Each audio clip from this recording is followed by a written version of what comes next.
Good afternoon, Trojans. My name is Esther Lanier, and this evening we thank you for joining us on this webinar, The Confident Woman Command Your Worth in the Workplace. Joining us today is Lori Shreve Blake, Senior Director, Alumni and Student Services from the UC Career Center, and myself, and Velera Wilson, which is our guest speaker for this evening. I will be responsible for moderating the Q&A that will be taking place this afternoon, and also this webinar will be available for viewing later through our USC YouTube channel. So without further ado, I'd like to introduce Lori Shreve Blake. Thanks, Esther, and thanks, students, for coming this evening and listening to our wonderful alumna who contacted Esther and I and said, I want to give back to USC and to our students and really teach them how to be confident women. So without further ado, I'd like to read a brief bio for our speaker this evening. Velera Wilson is a speaker, author, and coach who has spent almost 20 years leading marketing strategy and driving millions in revenue for Fortune 100 and 500 brands. Now she helps ambitious women lead with confidence in their career, relationships, and everyday life. From being a contributing writer for Thrive Global on women's issues to publishing guides, including 6 steps to negotiating the salary you deserve without letting fear override, Velera shows women how to own their worth. A big believer in paying it forward, she served as a mentor to women through the American Marketing Association and the National Black MBA, as well as other organizations across the country. She resides in Atlanta, Georgia with her husband. And at this time, I'd like everyone to join me in giving a warm virtual Trojan welcome to our speaker for this evening, Velera Wilson. I'm so excited to be here, Lori and Esther. Thank you so much again for having me. And hello to everyone that has joined for the discussion today. Velera, as a treat for everyone that will be joining us this evening until the end of the webinar, you've graciously offered to give a copy of your book. So you'll be announcing the winner before the webinar is over. Yes, I'm excited to do that. So make sure you stay to the end. Yes. And we wanted to make this fun and a dialogue. So again, as Esther said, put your questions in the chat. She'll moderate those questions throughout the hour that we're talking about being a confident woman. I have 10 questions that we'll try to get through and dialogue about as well. And the first one, Velera, is, can you share your struggles and experiences while you were a student at USC? Yes, so it takes me back quite a bit of time. I won't say my age, but I'm still young. I'll say that I'm still young. But, you know, yes, you read my bio. So I've been able to drive millions in revenue for global brands that you recognize, launch products both in the United States and abroad. But that wasn't my start. My start was being born to a 15-year-old mother, a single mother, and sleeping in the same bed with her until I was almost 10. And being the first person in my family to graduate from a 4-year university. So when I walked onto the campus of USC, I walked in just completely focused on, I cannot leave here without a degree. I don't have an option. I remember my admissions essay, I wrote about my mother and my grandmother who both raised me, and talked about feeling that I needed to make sure that they knew that every investment and sacrifice that they made in me was worth it. And so, I would see people, people were dropping out. Maybe they were having too much fun on campus or, enjoying the college life. And I just felt like I didn't have a choice to fail. And so I remember there were times I would meet with, go through different mentorship programs, even while in college. And I remember one in particular, there was a man who, I want to say he worked for PepsiCo. And I knew I wanted to do marketing, but I didn't know what it meant. Like, I really had no idea. And so he said, well, you just got to figure it out. And I remember talking to him and I'm thinking, well, how do I figure this out? I don't have I don't have anybody at home to go and ask. I don't have anyone that I can lean on for information that I really, really trust, or that no one has me like that. And so it was just a sense of overwhelm. It was a sense of trying to figure it all out on my own. You know, what do student loans look like? What are they, how do I need to pay them back? Financial aid. I remember I didn't think I could afford to go to stay for 5 years. I need to get done in 4 because I didn't need to owe Sally Mae any more money. I just could not afford that. So I remember during the summers, as opposed to just, you know, hanging out, I would go to the community college and take classes so that I made sure that I finished within 4 years. And so really just to sum it up, it was just a sense of an immense responsibility and feeling like I could not fail, but feeling overwhelmed and alone at times, even though I was on a big campus, but just navigating what the world would look like for me, the little Black girl with the single teenage mom who's first to go to college. What would my life look like once I was done? And so I don't know if anyone else can relate to that, but that was my feeling, and it took some time to navigate. Yes. And you are part of the Trojan family. We're 400,000 alumni strong. And so really we are there for each other. I mean, we kind of find that out because I'm an alumna as well. I found that out after the fact, kind of, but not necessarily as a student. But we really are part of a network that's very strong, and people do want to help us out. And I think that's something that our students will find out, hopefully while they're at SC, but certainly as alumni. So what exactly is the inspiration behind you writing this book? Why now? Where did this book come from? You've been in corporate America, you're making all this money. Where did the sense of wanting to be an author and writing this book, where did that come from? Yeah, so really personal experiences, and just to fit, I was starting to feel full. And I felt like I needed to share some things. So as I mentioned, I left college and I had to navigate and figure out a lot of things on my own, you know, as it related to my own worth. So, and I thought, well, maybe it's just me because of where I came from, what I wasn't exposed to, what I didn't have access to as, you know, growing up. But then I started to meet other women that looked nothing like me, or they looked like me. They were either corporate, you know, execs, rising stars, female founders and entrepreneurs, or, you know, at this time, as I started to get older, they were recent female graduates. And there was this sentiment I kept hearing, and it was over and over and over again. And it was that swirling question I call of self-doubt. And it was anchored in this one thought: am I enough? It was always that question, but it was wrapped in other things. It was, well, I don't know if I can go ask for that raise, or I don't know if I can ask for that promotion, or I don't know if, you know, I don't know, is this relationship still good for me? Or it was all of those things. And it was always this hesitation.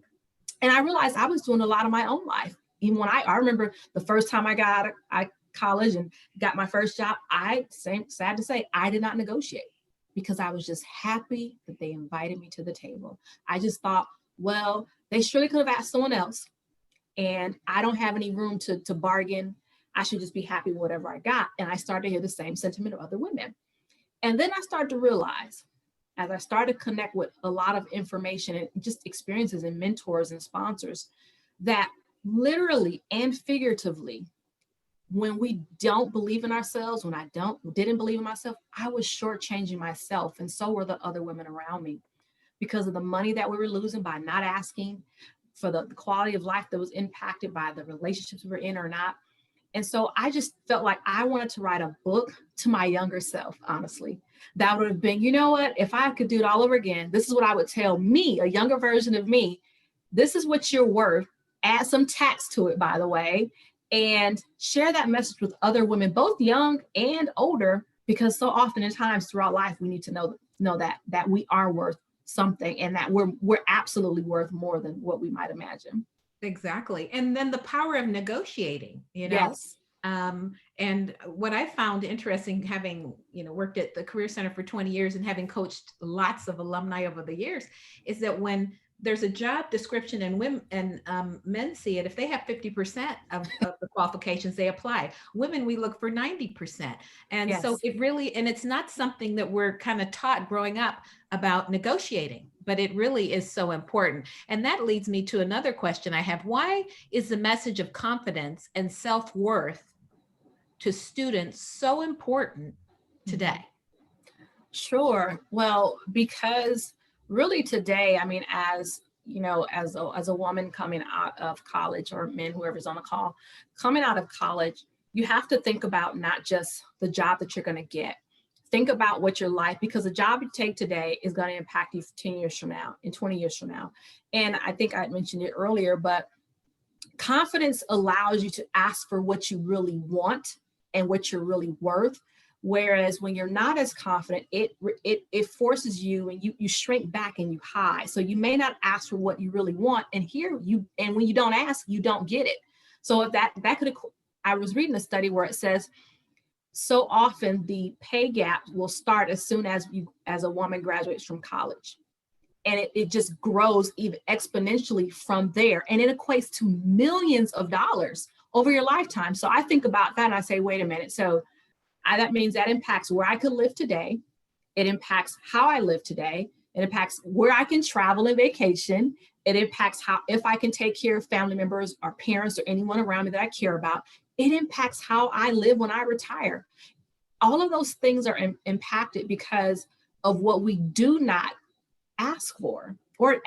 So confidence to me is really, it's important for women even more so when there's so many competing forces and things that can try to shut us down, so to speak, to say, no, you don't have to ask for that, or you don't know, just stay in your place. And it's really important, I think, for women now and young women to have that assertiveness and say, no, I know my value, I know my worth. I don't need to rely on what social media is telling me. I know I can ask for this. And I really need to, because I have to protect my legacy. I have to protect everything that's depending on me to say yes to myself first. That's right. And also, once you get your salary up, as you move in your career and you get your salary up, you're getting your market rate up. This is your market rate. You're not going to take below that 9 times out of 10. You're going to keep moving forward. So you want to get that value in the workplace up. So when they ask that question, when you're applying for a job, what's your salary history? You have something. So that leads to another question. You talked about confidence and self-worth and having that.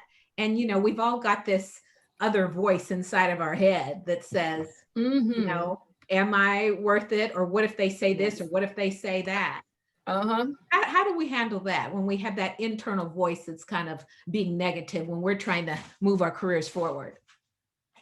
So one is to recognize that, what I call it, the internal chatter, and recognize that it has a root. And oftentimes, you will find that it has a root in either what you experienced growing up, what you were told, what you saw, or what you experienced. And I talk about that a lot in the book. That's actually the first part of the book, because so often and I coach a lot of women. And so at first I thought it was just me.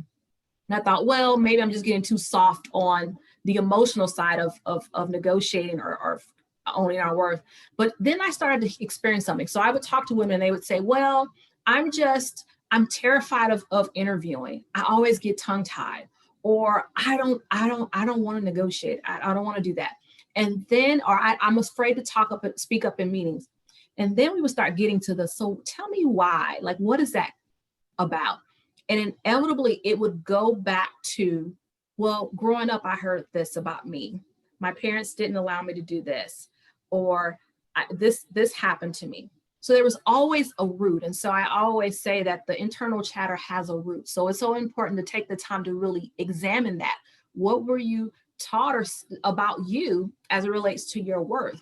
And really start to really shift the narrative internally on what you say to yourself. If you need to get around other types of people or other types of information to really decide, okay, and figure out, okay, I'm a woman and I'm worth these things, whether it be professionally or my personal life, do that, get some great examples.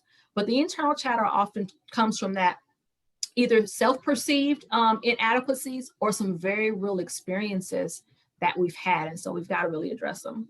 Yes. And so I know you're very passionate about giving advice to women and students in particular that are here this evening and that will listen to this recording in future days and months and years ahead. What advice do you give to women who are struggling? Yeah, so to the woman who struggles with confidence, I always say sometimes we attach confidence to a future state. And so I've heard it say, um, oh, I'll be confident when I get this, or I'll be confident when I reach this level. So particularly coming out of college, sometimes I know I assumed it is, well, I really can't say much because I'm new here. I'm the low person on the total pole. And that will trip you up time and time again. It does not, where you are positionally in a company or an organization does not negate your value. And so I always start by saying, do not equate your value to your position. Positionally, you have value, regardless if you're just starting out or you're the VP. And so I would say, be clear on that and communicate your value, right where you are. So if you're an entry level person, be the best entry level person that they've got. Own what they've hired you to do, and they will start to recognize your brand for that. The other piece of it is releasing the need to be perfect to have confidence. And I think that's where I started initially, was saying that sometimes we think, well, I'll be confident when this happens, when I get more degrees or more important title or a higher salary. But confidence really is in the now. It's knowing and believing that I bring value where I am. I'm not perfect. And in this case, I'm maybe just graduating from college. I may be at the beginning of my career, but I'm going to show up fully to what I have and what I can do and own that. And from there, you have to know I bring value wherever I go. That's so important, because sometimes we'll let where we are in our careers keep us from really owning our voices. And that can stunt our growth. And because people might think, well, if you don't have confidence in yourself, then it's kind of hard to have other people to have confidence in you. And the other thing too is to think about it, even as you're hired coming out of college, recognize that you are the solution to someone's problem. You were hired to do something. And so that means that you were brought in to fill a gap in knowledge or skill set or capability. So, well, can someone replace you? Sure. But theoretically, they hired you. So show them why they made a great decision. Do that every day that you show up, and not worry about what you don't know just yet, because you'll learn the rest over time. Yeah.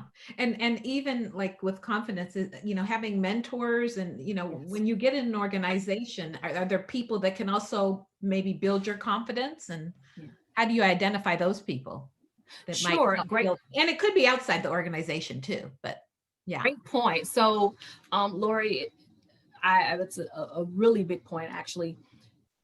Sometimes we're trying to go it alone, and that's definitely not the case. I don't know if anyone on the call has ever heard, well, just work hard and you'll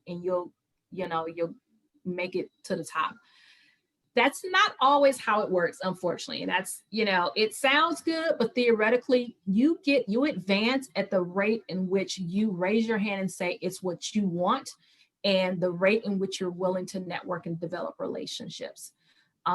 Organizations are they're made up of human beings. So people are making decisions about you, your career, where you're going to fit in the company, future or now. And so you have to get out of the comfort zone of, let me just put my head down in my cubicle and work. You have to develop those relationships, and most importantly, get a sponsor, not just a mentor, a sponsor. A mentor is great for advice about navigation, but a sponsor is someone that says, hey, she's actually someone that can do the job in this next role. Let's put her in that position. And that's happened to me a few times. In fact, that's how I've been able to advance. When I realized the value of it, I started saying, hey, I want that promotion. I want to do more.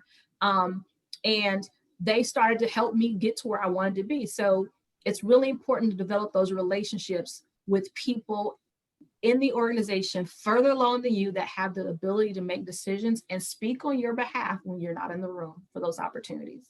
Excellent.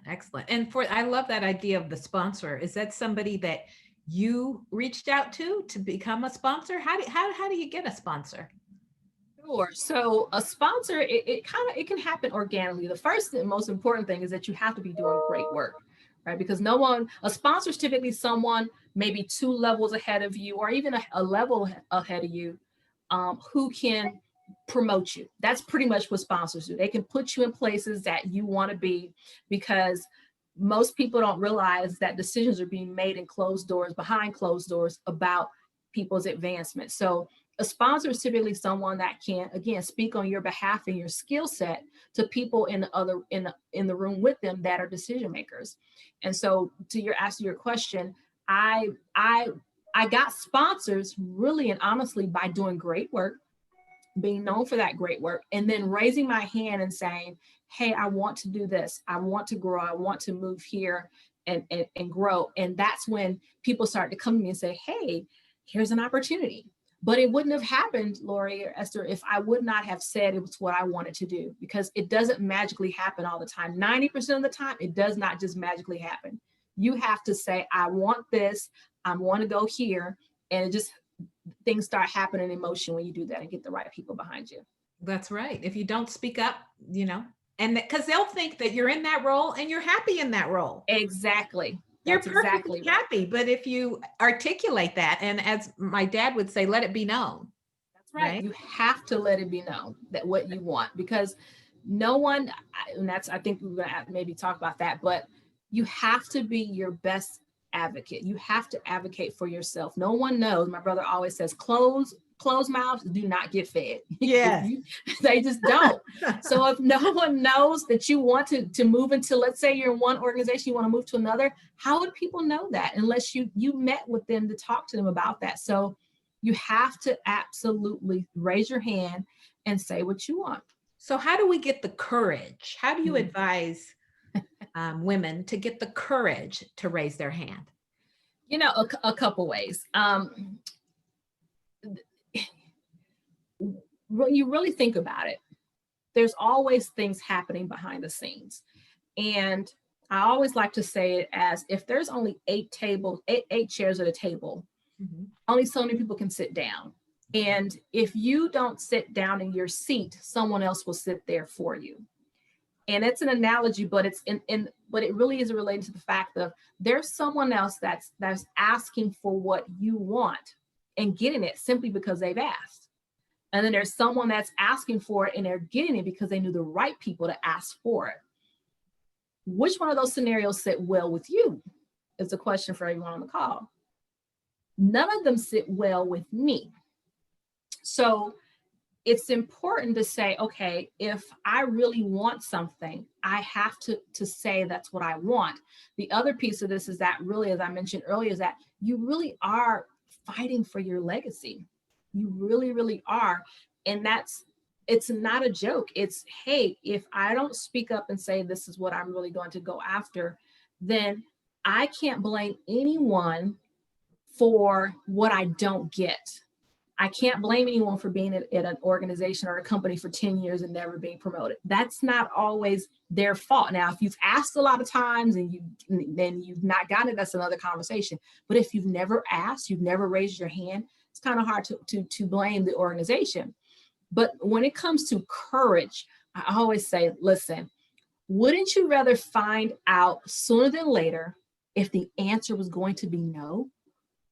I mean, if you're going to be somewhere at a company and you were going to be there for, may say you were there for 10 years, would you want to wait until 10 years or even 3 years that the answer was no, when you could have found out in the 3rd month or the 6th month?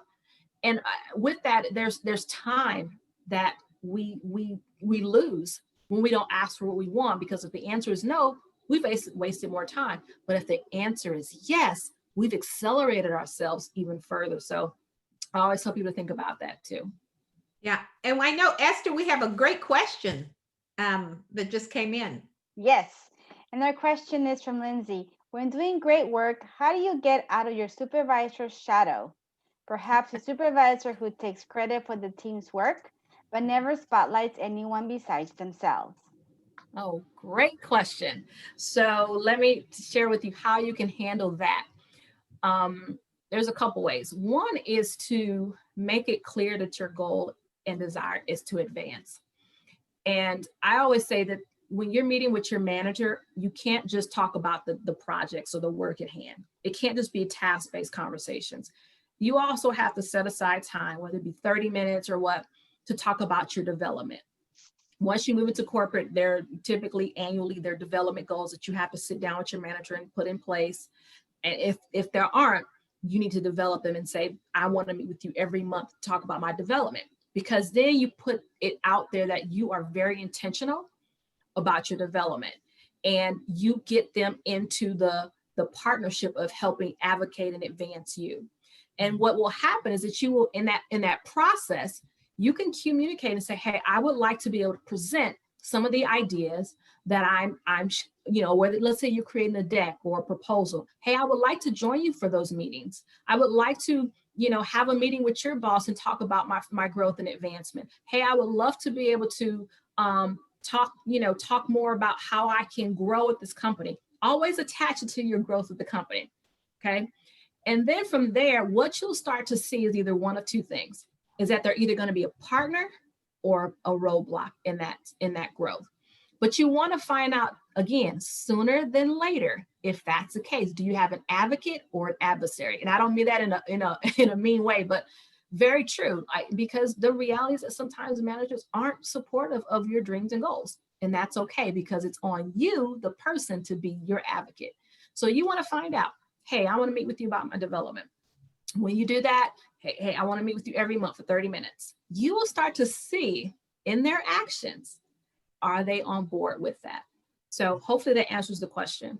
That's a good one. That's actually a lead question too. How soon should we ask for what we want or communicate goals? At interviewing, 3 months review, a year? Good question. So how soon? Mm-hmm. Right. You don't want to go in at 6 months and say, I need a raise. That's not necessarily the approach, but it really should be based on your track record, for one. Okay. So you can't be doing sloppy work clearly and then say, I want more. You have to again, match your goals and your performance to the organization's objectives. Okay. So I'll give you a perfect example. So when I say I'm ready to do more, I will typically go to my senior VP, CMO, and say, hey, this is all I've done for you in the past year. This is all I've done for the organization as it relates to the business objective. So let's say the business objective was to, generate an extra $50 million from existing customers. I'm in marketing. So I say, okay, well, I was able to, just in my role alone, contribute 20 million. I supported a business goal, right? So I would love to have this because I've done this. And what I've done matches to the organization. So, but I've had some time. So it, from a going and ask for more, really should be after you've, at least I would say a year, you should be having developmental conversations, probably 6 months into a new role. But going in and asking for more money, probably want to wait at least a year, because that's usually how companies work. Annual reviews are the norm. Mm-hmm. Sarah has a question. How do you raise your hand to ask for a higher title without seeming ungrateful for the current position with the COVID climate? What was the last part with the what? With the COVID climate. Okay, so that first part is what is really about confidence. I'll put the question back on you. Why would you seem ungrateful for asking for a better title if you've done the work? It's not ungrateful if you've done the work. And so it's really important to detach just being grateful from owning what you've been delivering, right? So if you've delivered results, why not get the title? And so you start out by saying, and I've been through this too.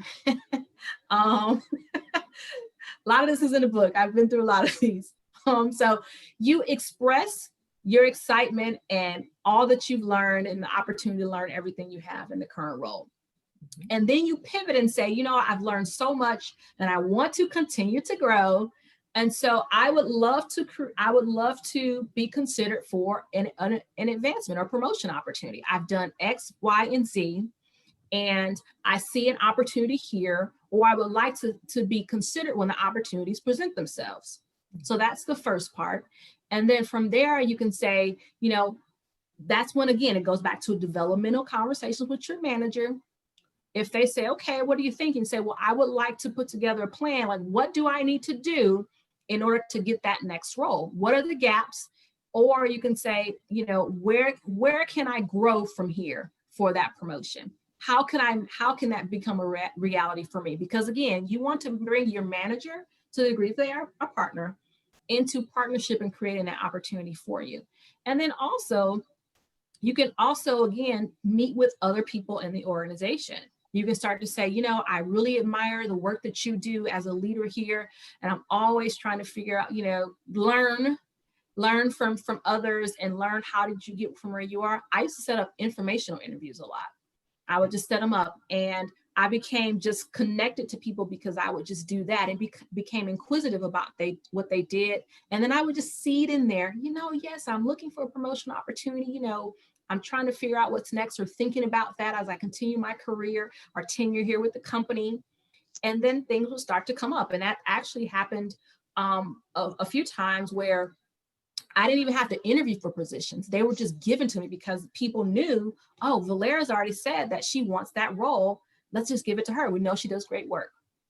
Wow. And that's a good segue to how can students own their value and communicate that? Like, again, it's letting it be known. If you haven't communicated your ambition, how do you do that? So what advice do you give? Yeah, I think it becomes really critical to think about, what do you want, right? Because if you don't know what you want, and that's not a pressure statement, because I know that can feel like a lot of pressure when you're coming right out of college. You're like, I don't know what I really want. That's okay. But directionally, like, what do you think you might like to do? It doesn't have to be the perfect role defined. The great thing about, coming out of college, you do have an opportunity to explore. I've done a lot of different roles that I thought initially, okay, how is this going to play out? They have all served me extremely well in where I am now. And some things didn't necessarily seem like they fit together initially. So don't worry about the pressure of knowing exactly where you want to go, but be intentional or directional about saying, how do I find out or figure it out? Maybe you, again, set up meetings with people that might be in fields that you might be interested in, so you can get an idea of what it is to be in that type of role. Shadow them, meet with them for coffee, treat them to coffee and ask them questions. Just start to really try to get a bigger view of what is out there and what's possible for you first. And then when you talk about confidence to, advocate for yourself, again, you cannot assume that people know what you want. You just cannot assume that. I promise you, there's so many women I know, women that I've coached. I was one of them for a while. I was like, listen, we're just sitting there waiting and just doing the work and just hoping and praying that they will promote us. That's not how it happens. It just doesn't. You've got to get up. I say do it scared. Do it scared, but do it, because that way you find out again, sooner or later, are you wasting your time at that organization? You need to move somewhere else that provides better growth opportunities for you. It's okay to move on from a company. You don't have to stay there forever if it's not the right fit.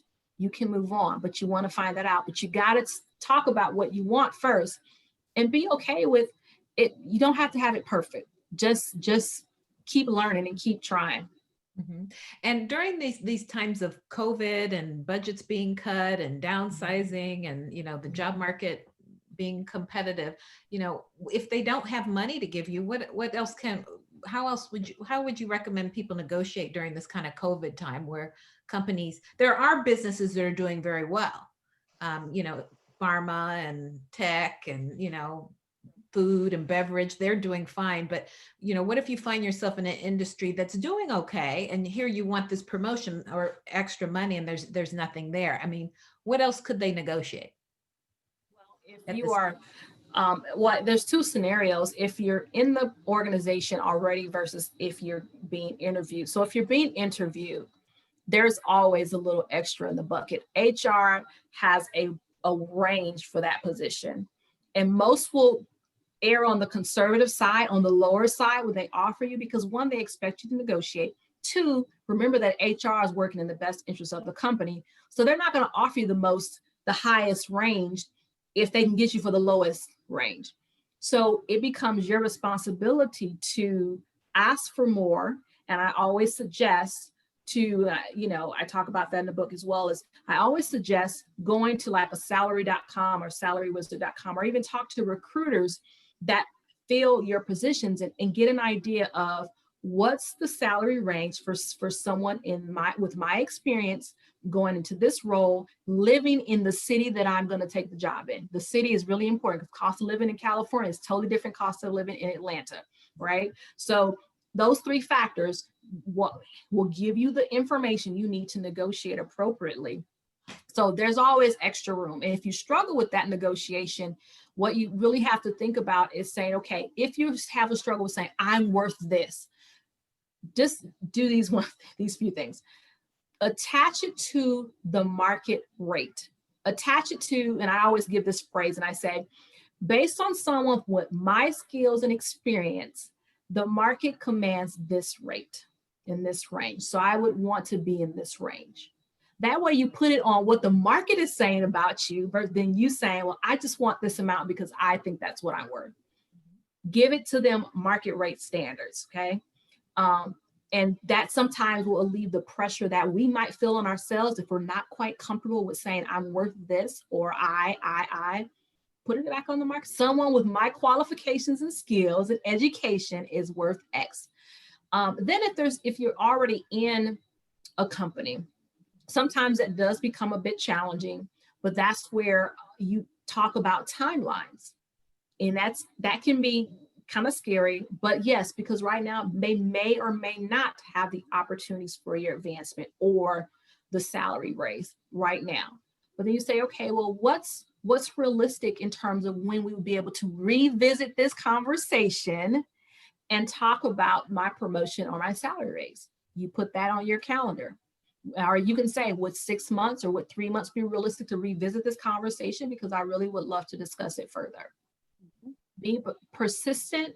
You don't have to be difficult, but you can definitely be persistent and say, I want to make sure this is a priority for us to talk about in coming months. Exactly. I like that, because even if it's not now, you're letting it be known now. If they can't do anything because the budgets are tight right now, let's revisit it in 6 months and put it on your calendar to make sure that happens. Follow through, right? Absolutely. Yes, so, you have to follow through. Yeah. Esther, I think we have another question. Yes. Can you ask for a salary range during an interview, or will they not disclose the earning potential of the position?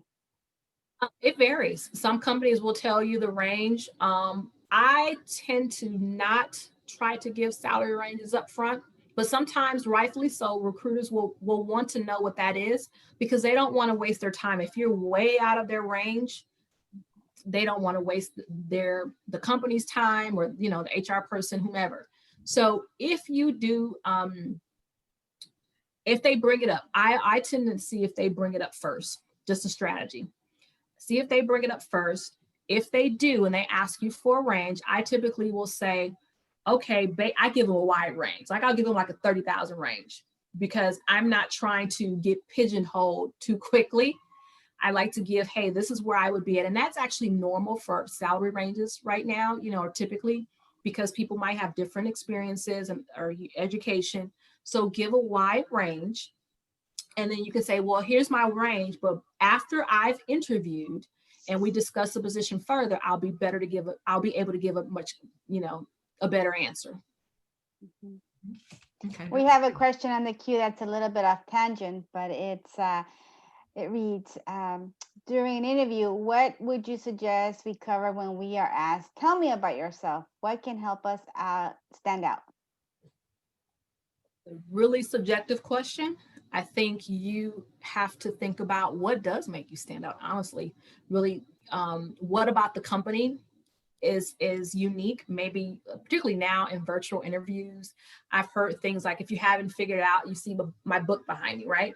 That's a virtual branding, right? If I were doing an interview, I would probably have something in the background, particularly because I'm in marketing, that's more colorful. Well, the picture is a bit colorful, but it symbolizes my personality based on the role of the company.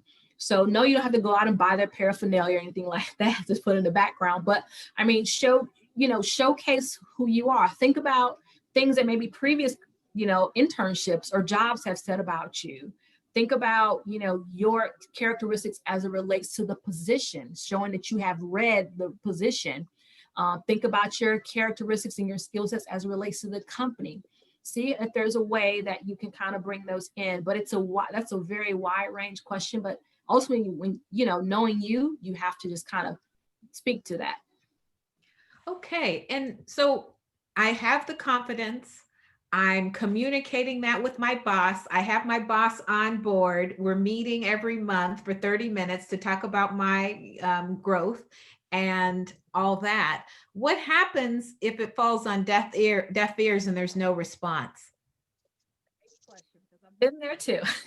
The reality is, just because you ask does not mean you will receive all the time. It does not happen that way. We know that's not how life happens. And so the first thing I always say in this scenario, and something I had to realize myself, is that detach the no from your work. Sometimes as women, we are afraid of the no because we assume, or has anybody felt this way? When you got a no, you thought it's because it was something wrong with you. Or is that just me? You think there's something wrong with you. That's not always the case. So I always say, before you get so terrified of the no and think that there's something wrong with you, when you get the no, take a step back and realize it could be for business reasons. It could be for political reasons in the company, because there are politics at times. It could be a lot of things that truly do not have anything authentically to do with you. And so take a step back, breathe, first of all, and think about, okay, what is it that I want to do next? And so when that happens, I always say to ask why. When you get a no, when you're getting the deaf ears, if you have an opportunity to say, hey, I've been asking for this promotion, or I've been asking for the raise, and it hasn't happened. Can you tell me why? Mm-hmm. And just wait for the answer. And you'll find out. Huh? Sorry. We have a segue question actually here. What advice do you have for other women of color who are struggling with imposter syndrome in the workplace?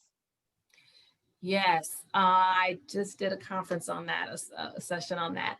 So oftentimes the reality is that as women of color, yes, I don't know if you've ever read the McKinsey's Women in the Workplace study, but if you haven't, it's a free study. It's a PDF. You can download it. Just go online, and they just released the 2020 results. And it talks about the realities. And we all know that if you're a woman of color, you know that overwhelmingly there's the broken rung, which is oftentimes the difficulty it is for many of us to get promoted to first-time management roles, and the realities of how many women there are not present at the C-suite. Those are the numbers. Those are the facts and stats. So imposter syndrome is really about thinking that you don't belong there. So that's where it goes back to, what do you feel about your worth? Go back to the root. Is it because a manager made you feel like you didn't belong there? Because you don't feel like you belong there? Because maybe where you've come from? What has happened to make you think that you're not qualified to have a seat at that table? And then it's really important to really recalibrate what you think about you. And I always say in this moment, because I had to do it plenty of times, go take a trip down memory lane, is what I like to say. When you start to think about every single thing, every tear, every sweat, everything, every trench you had to dig through to get to where you are today, your list will probably be so long that you will say, oh my God, I would be crazy not to speak up for myself. As a woman of color, we have gone through a lot. In my case, again, I was, my mom was a very young single teenage mom. I mean, we did not have a lot. I had to pay for my own schooling. I had to make sure I was financially responsible because I didn't have another fund to go tap into. It was on me. So everything that I've done to get to where I am When I sit in a room, I know I've earned that seat because I busted my butt to get there. And so when you struggle with the imposter syndrome, take a trip down memory lane and say, I've done a lot to get here. I belong in this seat. Now I'm going to own it. That's right. Okay, and I know negotiating, we've done a lot of negotiating workshops over the years, Velera.